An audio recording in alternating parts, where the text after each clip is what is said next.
Hello friends, good night. চলো, আজকের ইন্ট্রোটা আমি অনেক রাতেই দিচ্ছি। এখন বাজে রাত 12:30 মতো, আর আমি এখন ভিডিও এডিট করতে বসেছি। তো চলো তোমাদেরকে ইন্ট্রোটা দিয়ে নিই। Hello friends, welcome to my channel loving with ঋতুতে। তোমরা কেমন আছো বন্ধুরা? আশা করি তোমরা সবাই অনেক অনেক অনেক ভালো আছো, আর তোমাদের ভালোবাসাতে আমিও কিন্তু প্রচুর ভালো আছি। তো এই দেখো, রং টং খেলে নিয়ে প্রায় 7:30-8টার সময় আমি স্নান করতে বসেছিলাম। প্রচুর রিলস করেছি, তোমাদের জন্য ভিডিও ব্লগ শ্যুট করেছি।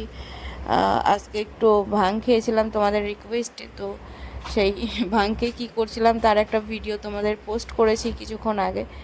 তো যাই হোক না কেন, এই ভিডিওটা তো আমি আজকে রাতে পোস্ট করতে পারবো না। এই ভিডিওটা পোস্ট করতে করতে কিন্তু কালকে মর্নিং হয়ে যাবে, মানে যতটা সকাল সকাল পারবো আমি পোস্ট করার চেষ্টা করব।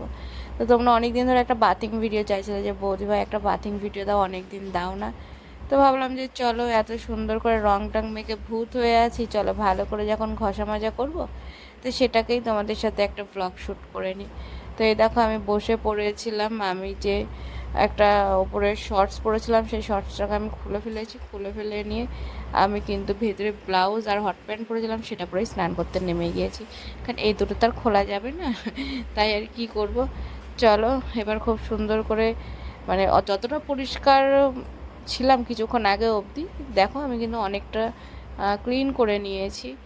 তো বুঝতেই পারছো, আমি তো ওটা আড্ডা মেরে বললাম, মানে আমার মুখের যে অবস্থা ছিল, কী আর বলবো বলো। পরিষ্কার ছাড়া নোংরা তো বলা যাবে না, কারণ ওটা তো আবির, ওটাকে কোনো মতেই নোংরা বলা যাবে না। তো স্নান টান করে যতটা সম্ভব আমি কিন্তু আমার মুখ থেকে রং টংগুলো তোলার চেষ্টা করেছি। আর হ্যাঁ, অর্ধেকের বেশি কি প্রায় উঠেই এসেছে, শুধু ঘাড়ের কাছটা দিয়ে, গলার কাছটা দিয়ে তো একটুখানি রয়েছে। কী আর করবো, একই দিনে তো সব উঠবে না, বাদ বাকিটুকু আবার কালকে চেষ্টা করব। কালকে যখন ঘামবো এমনিতেই সারাটা দিনে, তখন এমনিই বেরিয়ে যাবে। তো যাই হোক, আজকে ভাং খাওয়ার এক্সপিরিয়েন্সটা আমার খুবই বাজে ছিল। তার কারণ আমি তোমাদের মুখ থেকে যতটা যা শুনেছিলাম তার বিন্দুমাত্র আমি কিছু উপভোগ করিনি। তো যাই হোক, এই ভাবতে ভাবতেই স্নান করছিলাম, আর যে আমাকে ভাং তৈরি করে দিয়েছিলো তোমাদের